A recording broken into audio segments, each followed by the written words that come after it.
देवी देवता ही नहीं, तमाम असुर, दैत्य, दानव, राक्षस भी सेवा मांगते हैं, क्योंकि भगवान महादेव का दरबार है। तो दैत्य भी उनको उतने ही प्रिय, वो भी सेवा मांगते हैं। जब हम पकड़ते हैं उनको, तुम कैसे, कि हमें सेवा का अधिकार नहीं है क्या, बोलते हैं। हमें भी तो सेवा का अधिकार है। कहते नहीं, पहले तुम मेवा खाओ। तो बहुत से दानव दैत्य ऐसे भी आते हैं जो सेवा के लिए बहुत तत्पर रहते हैं, तड़पते हैं सेवा के लिए, सुधरे हुए लोग होते हैं।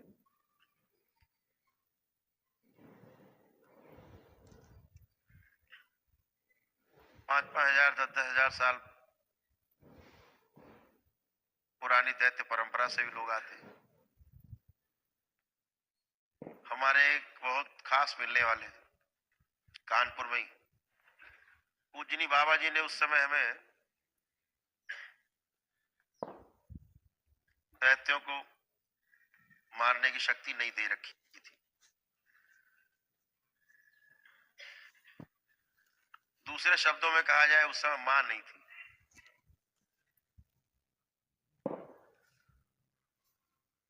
सक्रिय नहीं थी, बच्चा था, मैं दूध पीता बच्चा मानू। तो उस समय कुछ दानव थे, दैत्य लोग, बकासुर खानदान के थे। उनको देखा जब हमने, तो कहा भाई इन्हें कैसे मारा जाए। तो उन्होंने कंप्रोमाइज करने का एक नोटिस हमको भेजा। इत्तेफाक था, हम अपने मित्र क्या गए थे, उनके पिताजी बीमार थे, तो हमसे उन्होंने कोई ऐसा शब्द कहे,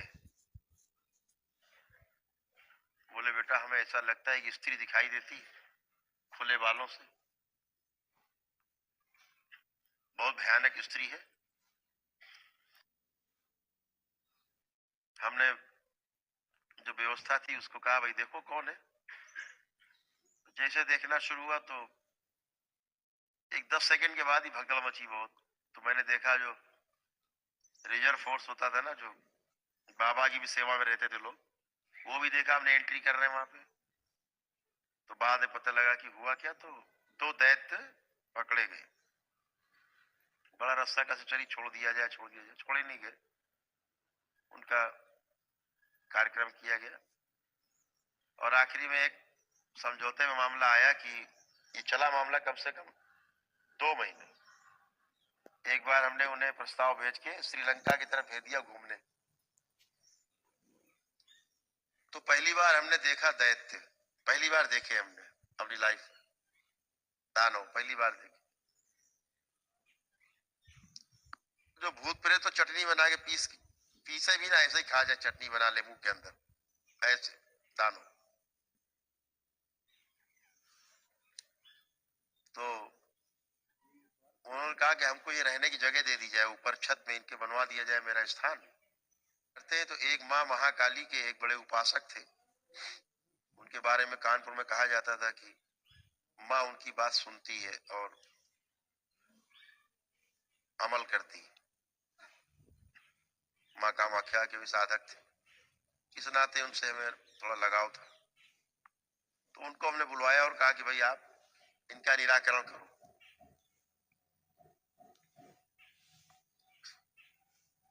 उन्होंने कहा कि ठीक है, ये दैत्य हम सब मार दें। 2 दिन बाद खबर भिजवाई उन्होंने कि बात करनी है, बुलवाया मैंने। फिर क्या बताओ, हमसे बोले भैया ये काम नहीं हो पाएगा, इनको कोई जगह दे दीजिए। हमने कहा आप ऐसा कह रहे हो? बोले हाँ हमारे बस के नहीं। तो हमने कहा माँ महाकाली के उपासक है, उसके बाद उनका एक शर्त है, अगर हम वहां चले हैं उनके घर में, आप मेरे साथ रहो तो हम ये कर सकते। हमने कहा मैं तो जाने ही नहीं, क्योंकि हमें ऐसा लगता था कि इस संघर्ष में हमारे भी 1-2 गण जो है वो शहीद होंगे। लगभग थोड़ा सा मोह था। कितना कठिन होता है दानव दैत्य मारना।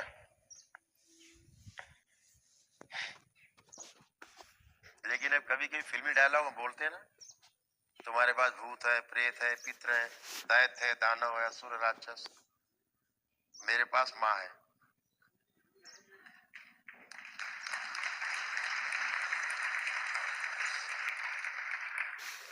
ऐसा कोई दिन नहीं होता जिस दिन 2-4-5 करोड़ दैत्य मार के माँ को न खिलाते हो। ऐसा कोई दिन नहीं होता। पूरे ब्रह्मांड से खींच खींच के माँ को रोज खिलाते, तब भी हमारी माँ का पेट नहीं भरता।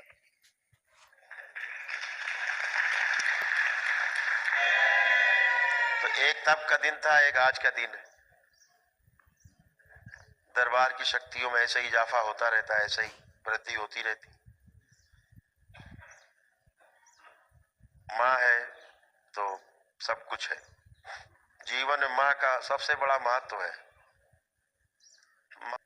सबसे प्यारी धरती पे अगर कोई कृति है, अनुपम कृति, तो हमारी माँ है। और माँ भी कैसी माँ की आपको तो तमाम समस्याओं से मुक्ति दिलाती है। जिन दैत्यों का वो संहार करती है, उनकी तमाम सखी सहेलियां हैं, माताएं हैं, देवियां हैं, वो जो संहार करती हैं, उनकी भी मुक्ति होती। जैसे खाती है माँ, आगे की ओर जाते हैं, उनको आगे जन्म मिलते। तो ये भी एक प्रकार का माँ का प्यार ही है, जो माँ उनको खा करके उन्हें आगे का रास्ता देती है, आगे का रास्ता खोलती है, कोई मुक्ति देती है। एक प्रकार से मुक्ति है उनके सड़े गले जीवन से।